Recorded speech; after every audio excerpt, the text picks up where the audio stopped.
بسم اللہ الرحمن الرحیم۔ ناظرین، پروگرام کرنٹ افیئر کے ساتھ آپ کا میزبان سید آصف علی حمدانی حاضر خدمت ہے۔ ناظرین، پاکستان کے اندر اس وقت جو ہمارا ایک سماجی سسٹم تھا اس کے اندر بہت خوفناک قسم کے ایسے واقعات ہو رہے ہیں کہ بیان کرتے ہوئے بھی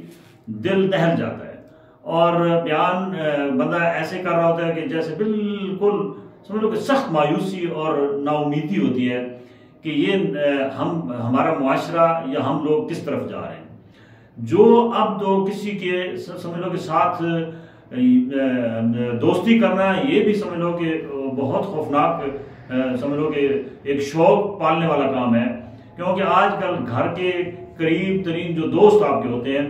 وہی آپ کے دشمن ہوتے ہیں، اور آپ کو ان کی پہچان نہیں ہو رہی ہوتی ہے کہ وہ دشمن ہے یا دوست ہے۔ ایبٹ آباد کے اندر ایک ڈاکٹر وردہ جن کے خاوند جو ہیں وہ باہر رہتے تھے، اور ان کے دو معصوم بچے جو تھے وہ کیونکہ کھاتی پیتی خاتون تھی، انہوں نے اپنی ایک سہیلی ان کی تھی ندا، اس کو انہوں نے جو ان کی بہت کلوز سمجھ لو کہ فرینڈ تھی، اس نے ڈاکٹر وردہ نے 1-1.5 سال پہلے اس خاتون سے اپنا مسئلہ ایک ڈسکس کیا کہ مجھے کچھ پیسوں کی ضرورت ہے، میرے پاس سونا پڑا ہے 56 تولے 56 تولہ، وہ تم کہیں گروی رکھوا کے مجھے 50 لاکھ روپے لے دو، کیونکہ میں اپنی ضرورت پوری کر لوں گی، اور پھر اس کے بعد جو ہے یہ میں پیسے جو ہی میرا خاوند باہر سے مجھے بھیجے گا تو میں یہ پیسے اتار دوں گی جو میں اتار لوں گی، اور اس کے میں اپنا سونا جو ہے وہ واپس لے لوں گی۔ اب جب 1.5 سال گزرا تو ڈاکٹر وردہ نے ندا کو جو ہے وہ پیسے آہستہ آہستہ کر کے پورے کر دیے، اور کہا کہ اب میری امانت یعنی میرا جو 56 تولے سونا ہے وہ تمہارے پاس امانت تھا وہ واپس کراؤ۔ اب اس خاتون کا جو ندا کا جو خامد ہے وہ وہاں پہ کوئی ایک دکاندار ہے، وہ اس نے اس کا سونا جو ہے وہ ہڑپ کرنے کے لیے اپنی بیوی کا استعمال کیا۔ اس نے ندا کو کہا کہ اس کا خاوند تو یہاں ہوتا نہیں ہے، تو کیوں نہ ہم نے یہ 56 تولہ سونا تم اس کو کسی طریقے سے ورغلا کے لے آؤ، ہم اس کو کسی ویرانے میں لے جا کر مار دیں گے، اس کی لاش کو کہیں جو ہے وہ دفن کر دیں گے، تو اس کے تو جو خاوند ہے وہ باہر ہوتا ہے اور اس کے چھوٹے چھوٹے بچے ہیں، تو ہمارے اوپر تو کوئی کسی کو اس نے اپنی بیوی کو ندا کو کہا کہ تمہارے علاوہ کسی کو پتہ بھی نہیں ہے کہ یہ جو ہے یہ سونا اس نے تمہارے پاس امانت رکھوایا تھا، اور اس کے بدلے میں اس نے پیسے لیے تھے، اور پیسے تمہیں اس نے واپس کر دیے ہیں، اور اسی طریقے سے یہ جو سونا ہے یہ اب کیونکہ ظاہری بات ہے اس وقت سونے کی قیمت آپ کو سب پتہ ہے کہ یہ کروڑوں میں ہے، تو انہوں نے اس لالچ اور ہوس کے ہرس کے اندر جو ہے وہ اس خاتون کے ساتھ بہت بڑا سمجھ لو کہ ظلم کیا۔ ندا نے اپنی دوستی جو ہے وہ اس کا روب جما کے ڈاکٹر وردہ کو 4 دن پہلے وہاں ایبٹ آباد ہاسپٹل جو تھے ڈسٹرکٹ ہیڈ کوارٹر اسپتال میں، کیونکہ یہ خاتون وہاں پہ اپنے فرائض منصبی بطور ڈاکٹر سر انجام دے رہی تھی، وہ شام کو وہ اس نے کہا کہ چلے آؤٹنگ کے لیے جاتے ہیں۔ ندا نے ڈاکٹر وردہ کو جو ہے وہ اپنی دوستی کے سہانے جو ہے وہ خواب دکھا کر اس کو وہاں سے اپنے ساتھ لیا، اور اس کی ساری فوٹیج جو ہے وہ منظر عام پہ آ گئی۔ پھر اس کا آگے خاوند کھڑا تھا، جس گاڑی میں وہ بٹھا کے ساتھ لے کر گئی، آگے اس کا خاوند اور اس کے ساتھ چند اس کے دوست وہ موجود تھے، اور انہوں نے ایک ویرانے میں لے جا کر ڈاکٹر وردہ کے اوپر جو ہے وہ تشدد پہلے کیا، پھر اس کا گلا دبا کے اس کو وہیں پہ گڑھا کھود کے اس کی لاش کو جو ہے وہ دفنا دیا۔ اب جب گھر والے کو شام تک ڈاکٹر وردہ گھر نہیں پہنچی تو ظاہری بات ہے اس کے گھر میں باقی اس کے ورثاء موجود تھے، ان کے بہن بھائیوں کے اندر تشویش ہوئی، بچوں کے اندر تشویش ہوئی، تو انہوں نے رجوع کیا، رات گئے، جو مقامی پولیس تھی اس کو اطلاع کی کہ ہماری جو ڈاکٹر وردہ ہیں وہ وہاں ہاسپٹل سے نکلی ہیں شام کو، اور کافی دیر گزرنے کے باوجود وہ ابھی تک گھر بھی نہیں آئی، اور ان کا موبائل بند ہے، جس کے بعد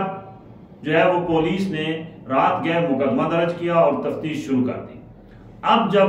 وہ فوٹیج نکلی تو اس میں پتہ چلا کہ اس کی جو خاص سہیلی تھی ندا، وہی اس کو اپنی گاڑی میں بٹھا کر لے کر گئی، آخری جو وہ فوٹیج آئی ہے ہاسپٹل کے بیرونی گیٹ سے۔ لہٰذا جب ڈاکٹر ندا کو پولیس نے شامل تفتیش کیا اور تھوڑا سا سمجھ لو کہ پولیس کا اپنا جو وہ ہوتا ہے تفتیش کا سسٹم، اس میں جب اس کو اتارا تو پتہ چلا کہ اس کے پیچھے جو ہے اس کا خامد بھی ہے اور اس کے چند ساتھی بھی ہیں جنہوں نے ڈاکٹر وردا کو جو ہے وہ بے دردی سے قتل بھی کیا ہے، اور قتل کی وجہ صرف ایک ہی تھی، وہ 56 تولے سونا۔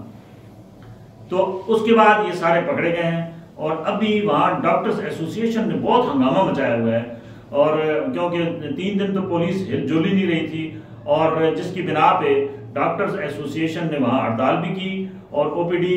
بھی بند رہی اور صرف ایمرجنسی تھوڑی دیر کے لیے کھلتی تھی۔ تو اس ہنگامے کے بعد پولیس کے اوپر پریشر ڈیولپ ہوا، اور انہوں نے پھر جو ہے وہ جو ملزمان تھے ان کو گرفتار کیا اور پھر یہ لاش برآمد کی۔ اب اس وقت کوہرام مچا ہوا ہے ایبٹ آباد کے اندر، اور بڑی تعداد میں مظاہرین جو ہے انہوں نے مظاہرہ کیا ہے، وہاں پہ ڈی سی صاحب بھی پہنچے ہیں، ڈی پی او صاحب بھی پہنچے ہیں، وہ سارے طفل تسلیاں دے رہے ہیں۔ بہرکیف یہ اب تمام پاکستانیوں کے لیے ایک سمجھ لو کہ فکر والی بات ہے کہ کوئی آپ کا دوست نہیں ہے، اور خصوصی طور پہ جو بہت کلوز دوست ہیں، جو آپ کے رازدار ہیں، ان سے بھی اب آپ جو ہے وہ رازداری چھپائیں اور اپنے معاملات جو ہیں وہ خود ٹیکل کریں، ورنہ وہ آپ کی جان کے اسی طریقے سے دشمن بن سکتے ہیں۔ اور سب کو پتہ ہے کہ یہاں جزا سزا کا اگر سخت قانون ہوتا تو یہ ڈاکٹر وردا جیسے لوگوں کا قتل عام نہ ہوتا۔ اس سے پہلے بھی مختلف جگہوں پہ جو ہے یہ واقعات اس قسم کے بے شمار ہو چکے ہیں، لیکن اب تو ان کی تعداد آئے روز بڑھ رہی ہے، جس سے نوجوان نسل کو ہر والدین جو ہے یا گھر والے جو ہیں جو بھی ہیں وہ اپنے بچوں کو یہ تربیت دیں، بچیوں کو بھی خصوصی طور پہ دیں کہ کوئی آپ کا دوست نہیں ہے، کسی کے ساتھ کوئی لین دین نہ کریں، کسی کے ساتھ جو ہے وہ اپنے راز کی باتیں نہ بتائیں، اپنی کمزوریاں نہ بتائیں، کیونکہ وہ کل آپ کے دشمن ہوں گے۔ اور جو ہمارا ایک انصاف کا نظام ہے وہ کبھی بھی آپ کو انصاف نہیں ملے گا، آپ ایڑیاں رگڑتے رہیں گے، کیونکہ انصاف صرف جو ہے وہ طاقتور کے لیے ہے، اور جو کمزور ہے یا عام طبقے کا بندہ ہے اس کے لیے انصاف نام کی کوئی چیز نہیں ہے۔ جس کی ایک واضح مثال گزشتہ دنوں یہاں اسلام آباد وفاقی دارالحکومت کے اندر ایک جج کے بیٹے نے جو ہے وہ گاڑی سے ہٹ کیا، 2 بچیاں تھیں جو ہے وہ اسکوٹری پہ، اور وہ دونوں موقع پہ جہاں بھاگ ہوئی، اور ان بچیوں کے والدین پہ اس قدر پریشر ڈالا گیا کہ تھانے کے اندر ہی سارا جو ہے وہ صلح نامہ لکھ کے وہ جو ہے جج صاحب کا بیٹا جو ہے وہ دندناتا پھر رہا ہے، اور وہ جس گاڑی کا استعمال کیا گیا تھا، جس کے اوپر سرکاری پلیٹ لگی ہوئی تھی، اس کی بھی اطلاعات آ رہی ہیں کہ وہ گاڑی بھی مشکوک ہے، اور اس کے اوپر جو سرکاری پلیٹ لگائی گئی تھی وہ بھی مشکوک ہے۔ تو لہٰذا یہ صرف جو طاقتور ہے وہی اس ملک کے اندر سروائیو کر سکتا ہے۔ ایک عام بندہ جو ہے اب وہ اپنی عزت کو بچانے کے لیے جو ہے وہ اپنی جان داؤ پہ لگاتا ہے، اور پھر بھی اس کی عزت بہت مشکل سے بچ رہی ہے۔ لہٰذا اپنے بچوں کو یہ تاکید کریں، اور خصوصی طور پہ اپنی بیٹیوں کو یہ تاکید کریں کہ اپنے فرینڈز کے ہاں آنا جانا جو ہے وہ کم کر دیں یا نہ جائیں، اور کسی پہ کوئی اعتماد نہ کریں، اور کسی کے پاس کوئی بھی اپنے گھر کا راز یا اپنے گھر کی کوئی چیز ہے وہ نہ رکھوائیں، ورنہ انجام جو ہے وہ ڈاکٹر وردا جیسا ہوگا۔ اور حکومت وقت کو چاہیے کہ یہ ایک ٹیسٹ کیس ہے KPK حکومت کے لیے کہ اس کے اوپر فل ایکشن لیں، اور ان جو گھنونے یہ قاتل ہیں ان کو جو ہے وہ سر عام پھانسی دلوائیں، تاکہ یہ نشان عبرت بنے اور آئندہ اس قسم کا واقعہ نہ ہو۔ بہت شکریہ۔